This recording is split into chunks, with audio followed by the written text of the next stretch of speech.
السلام علیکم ناظرین، دوسری ویڈیو کے ساتھ آپ کی خدمت میں حاضر ہوں۔ دوسری ویڈیو میں یہ جو میں آج جس مسئلے کی طرف بات آپ کی توجہ مبذول کرواؤں گا، وہ مسئلہ جو ہے اس کو ایزوسپرمیا کہتے ہیں۔ مطلب انسان کے جو مادہ منویہ ہے اس میں جو سپرمز کی اندر جو مسائل ہوتے ہیں، اور جو سپرم کی کمی ہوتی ہے یا سپرم بالکل ناپید ہوتے ہیں،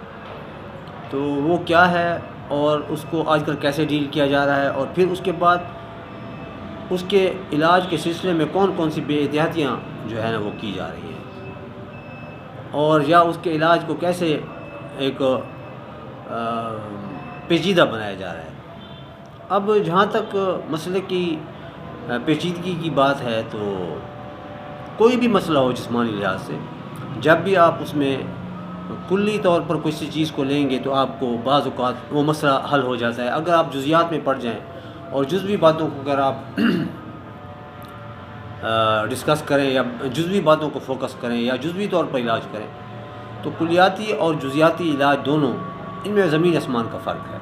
اس بات کو پہلے سمجھیں۔ پرانے وقتوں میں جب بھی کوئی اس قسم کا بے اولاد جوڑا آتا تھا، یا کوئی ایسا شخص یا ایسا مریض حکماء کے پاس آتا تھا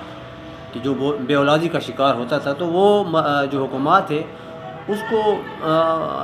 بس علامات کو دیکھ کر، اس وقت نہ کوئی اتنی جدید مشینری تھی، نہ مائکروسکوپس تھی، نہ ہی کوئی ٹیسٹ کے بہت جو ہے ٹیسٹوں کے بہت اعلیٰ طریقے تھے، تو جزیاتی طور پر وہ بات نہیں کرتے تھے، تو وہ کلیاتی طور پر جو ہے علامات کو دیکھ کر وہ علاج کرتے تھے اور وہ کامیاب ہو جاتے تھے۔ اب سوال یہ پیدا ہوتا ہے کہ وہ کیوں کامیاب ہوتے تھے، اور آج کا جو معالج ہے، اتنے جدید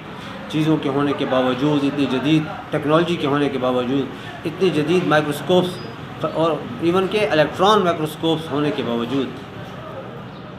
وہ کیوں ناکام ہے علاج معالجے میں؟ ایون کہ اب تو اتنی جدید ٹیکنالوجی آ گئی ہے کہ سپرمز کے جو سٹرکچر ہے، سپرم کا جو فنکشن ہے، اور جو سپرمز کی بناوٹ ہے، اور جو سپرمز کا ایون کہ ایجاکولیشن کے بعد، انزال کے بعد جو سپرمز کا دائرہ کار ہے کہ وہ کتنا ہے، اس دائرہ کار کو بھی وہ آج کل پڑھ لیتے ہیں، اس کو بھی جو ہے نا وہ جانچ لیتے ہیں۔ لیکن اس کے باوجود بھی بعض دفعہ ایک مطلب اتنا ڈیپ اس کا ٹیسٹ کرنے کے باوجود بھی علاج معالجہ نہیں ہو پاتا، اور بے اولادی کا مرض ایک وبا کی طرح جو ہے وہ پھیل گیا، یا ایزوسپرمیا۔ اور اس میں پھر یہ ہے کہ بعض دفعہ تو یوں ہے کہ اکثر پرانے اطباء جن کے سپرم تھوڑے بہت آج کل جس طرح 10%، 20%، 30% تک ہوتے تھے، تو ان کو ایسے معمولی سی دوائی دیتے تھے اور وہ ٹھیک ہو جاتے تھے۔ لیکن آج کل یہ ہو رہا ہے کہ 10، 20 بلکہ 30% سپرم موجود ہیں، سپرم بالکل ناپید نہیں ہے۔ ناپید ہونا تو بہت مشکل، وہ تو ایک جوئے شیر لانے کے مترادف ہے ایسے مطلب مریض کے لیے کہ اس کے سپرم جو ہے وہ بحال ہو جائے۔ لیکن ایسے مریض جن کی 35% تک ہے، ان کا 30% تک ان کا اگر وہ ہے، ان میں سپرمز ہیں، ان کا کاؤنٹ ہے جو سامنے آ رہا ہے، جو کہ ایکٹیو جو سپرم ہے، لیکن اس کے باوجود بھی حمل نہیں ہو رہا، اولاد نہیں ہو رہی، تو اس کی جو کچھ وجوہات ہیں،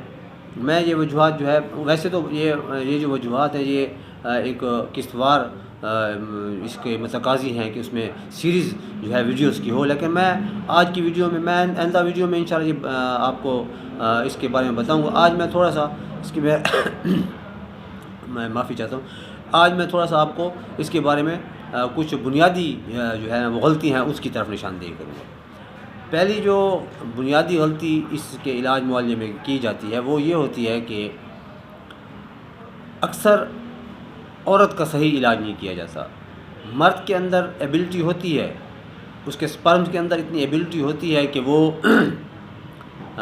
حمل کے لیے اس کے سپرم جو ہے وہ حمل کے قابل ہوں، لیکن عورت کو فوکس نہیں کیا جاتا۔ اس کی 2-3 چیزوں کو دیکھا جاتا ہے، اس کے ہارمونز کے اس کو دیکھا جاتا ہے۔ عورت کی کچھ امراض ایسی ہیں کہ اگر عورت کے پیریڈز بھی ٹھیک ہوں، عورت کے اندر مکمل طور پر اس کے جو ایام ہیں وہ بالکل ٹھیک آ رہے ہوں، عورت کے ہارمونز کا بھی کوئی مسئلہ نہ ہو، عورت کو کوئی اور پرابلم نہ ہو، لیکن اگر عورت کو تھوڑا بہت لیکوریا کی شکایت ہے نا، معمولی سے لیکوریا کی، اس کی وجہ سے بھی بعض اوقات جو ہے عمل نہیں ٹھہرتا۔ اچھا، اس کے علاوہ عورت کی جو ویجینل کینال ہے یا اس کی جو رحم ہے، بعض اوقات اس کی پی ایچ بھی تبدیل ہو جاتی ہے، یا اس کا مزاج آپ کہہ لیں سادہ لفظوں میں، اس کا مزاج تبدیل ہو جاتا ہے۔ اگر اس کی پی ایچ یا اس کا مزاج بہت زیادہ تیزابیت کی طرف مائل ہو جائے، گرمی خشکی کی طرف مائل ہو جائے، صفراویت کی طرف مائل ہو جائے، یا صفراوی مزاج کی عورت اور اس کے اندر مزید صفراویت کا غلبہ ہو جائے، تو ان حالات میں بھی بعض اوقات ایک صحت مند انسان کو کہ جو ہے سپرم جو ہے وہ حمل کے لیے جو ہے وہ مستعد نہیں ہو سکتے۔ پھر اس کے بعد عورتوں کا ایک اور مسئلہ ہوتا ہے کہ بعض اوقات جو ہے نا عورتیں وہ بہت زیادہ شدید قلبی کمزوری کا شکار ہوتی ہیں۔ جس عورت کا قلب کمزور ہو وہ کبھی بھی آپ کے جو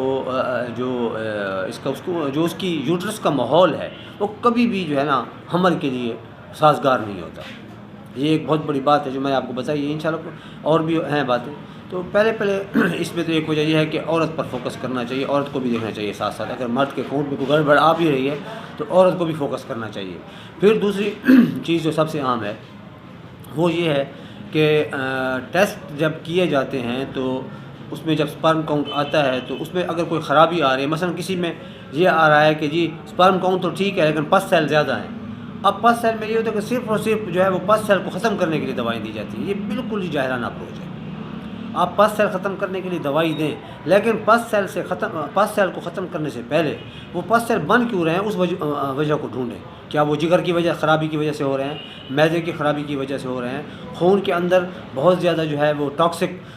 مادے ہیں وہ زیادہ پھیل چکے ہیں، کیا وجہ ہے اس وجہ کو ڈھونڈیں۔ اس کے بعد اس کے پس سیل جو اب جب ہے وہ خود بخود جو کم ہو جائیں گے۔ اچھا، پھر پس سیل کو فوکس کر لیتے ہیں لیکن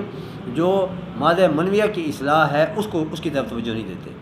آپ پس سیل کو بھی ختم کریں، اس کے دل، دماغ، جگر اور گردوں کا بھی آپ وہ کریں، اور اس کے بعد اس کی مادہ منویہ کی اصلاح کریں، کیونکہ بعض اوقات مادہ منویہ کی اصلاح نہ کرنے سے بھی مادہ منویہ میں جب زہریلے مادے یا پس سیل کی مقدار زیادہ ہوتی ہے تو سپرم جو ہے کام کرنا چھوڑ دیتے ہیں، چاہے ایکٹیو سپرم ہی کیوں نہ ہوں۔ تو یہ ایک دو باتیں تھیں جو آج کی ویڈیو میں نے آپ کو بتائی ہیں۔ یہ بہت لمبے اس کی متقاضی ہیں، انشاءاللہ اگلی ویڈیو میں جو ہے میں مزید اس کی کچھ وجوہات اور اس کے علاج کے بارے میں بتاؤں گا۔ بہت مہربانی، السلام علیکم۔